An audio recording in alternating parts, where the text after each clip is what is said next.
Hi అండి, welcome to RR collection అండి. ఇప్పుడు మీకు నేను నువ్వులు, పల్లీలు, వేరుశనగ పప్పులు, కొంతమంది పల్లీలు అంటారు కదండి, పల్లీలుతో మీకు పచ్చడి చూపిస్తున్నానండి. ముందుగా ఒక నిమ్మకాయ సైజులో చింతపండు నానేసుకున్నానండి. ఇది చింతపండు ముందుగా నానేసి పెట్టుకున్నాను. ఒక 20 ఎండుమిర్చి తీసుకున్నాను. ఒక హాఫ్ టేబుల్ స్పూన్ ధనియాలు, హాఫ్ టేబుల్ స్పూన్ జీలకర్ర, 1/4 టేబుల్ స్పూన్ మెంతులు, ఒక 2 ఆనియన్, ఇవి పల్లీలు కొద్దిగా, ఒక 4 టేబుల్ స్పూన్లు నువ్వులు తీసుకున్నానండి. తెల్ల నువ్వులు, నల్ల నువ్వులైనా వేసుకోవచ్చు. నా కాడ తెల్ల నువ్వులు ఉన్నాయి, అందువల్ల నేను తెల్ల నువ్వులు. ముందుగా ప్యాన్ పెట్టుకొని ప్యాన్ వేడెక్కిన తర్వాత ఈ నువ్వులు వేసేసి లైట్గా వేపుకోవాలండి.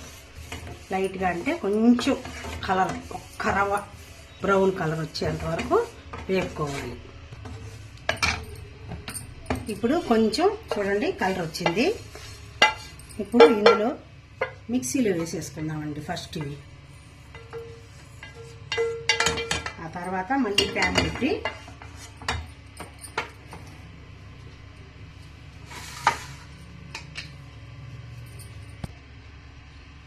పెట్టి కొద్దిగా ఆయిల్ వేసుకున్నాం.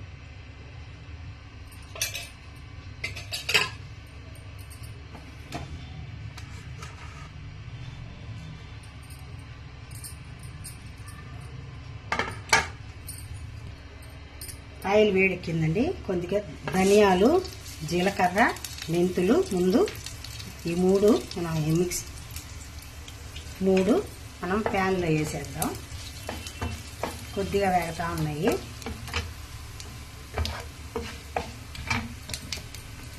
కొంచెం వేగాయి కదా, ఇప్పుడు ఎండుమిర్చి వేసేద్దాం.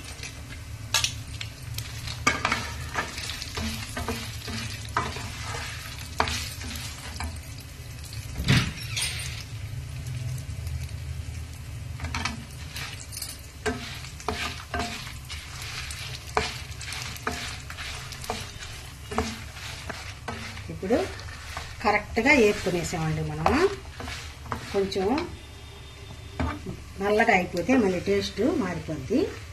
అందువల్ల ఇప్పుడు ఇది మనం ప్లేట్లోకి తీసేసుకున్నాం. ఇప్పుడు మనం ఎండుమిర్చి వేగిపోయిన తర్వాత తీసేసాం కదా, ఇప్పుడు ఆ ఆయిల్లోనే వేరుశనగ గుళ్ళు వేసేద్దాం.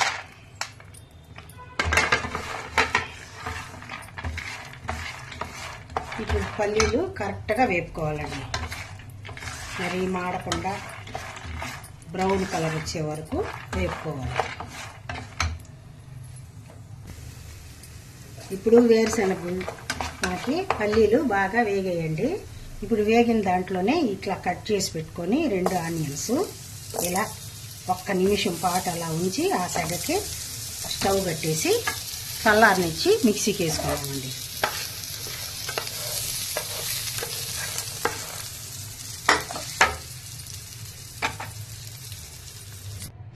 ఇప్పుడు ఇవన్నీ చల్లగా అయిపోయినాయండి. ఇప్పుడు ముందుగా మనం నువ్వులు మిక్సీకి వేసుకుందాం.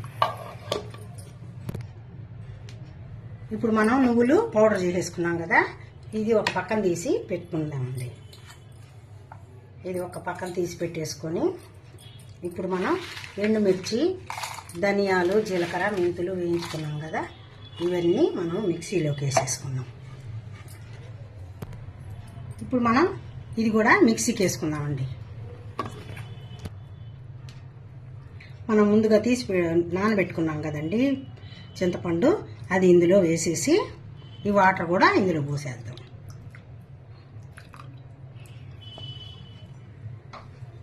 దీనిలో ఇప్పుడు టేస్ట్కి తగినంత సాల్ట్ వేసేసుకున్నాం.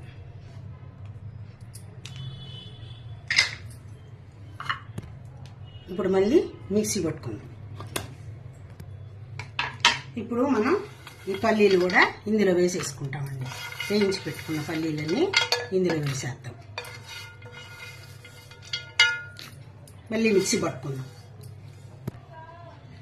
ఇప్పుడు ఇందులో నువ్వుల పొడి వేసేద్దామండి.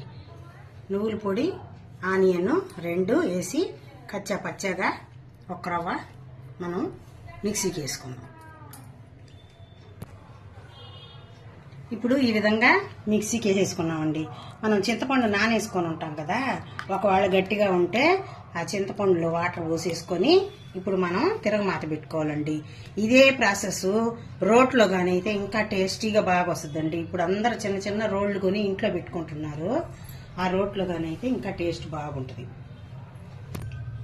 ఇప్పుడు ప్యాన్లో కొంచెం ఆయిల్ పోసుకుందామండి. మరొక రవ్వ ఆయిల్ పోసుకుందాం.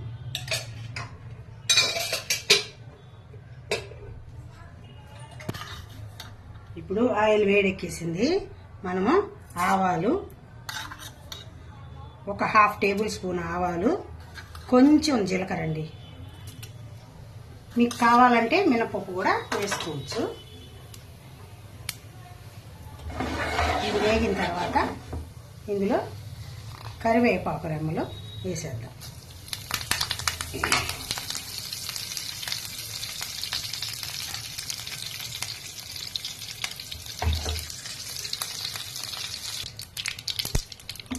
ఇప్పుడు పోపు అంతా వేగిపోయిందండి. ఇందులో ఇది మిక్సీలో ఉన్నదంతా అందులో వేసేస్తాము. వేసి ఒక 2 నిమిషాల పాటు వేగనిచ్చేస్తే అప్పుడు మనం సర్వింగ్ బౌల్లోకి తీసుకొని వాడుకోవచ్చు. ఇది సాల్ట్ తక్కువ ఉందండి, కొంచెం సాల్ట్ వేసేసాను. ఇప్పుడు మనం సర్వింగ్ బౌల్లో తీసుకొని సర్వ్ చేసుకోవటమే. 2 నిమిషాల పాటు ఉండిస్తే చాలండి. కొద్దిగా ఆయిల్లో అలా వేగితే ఒక 2 రోజులు ఉంటుంది. ఇది ఇలా సర్వింగ్ బౌల్లో తీసుకోవటమేనండి.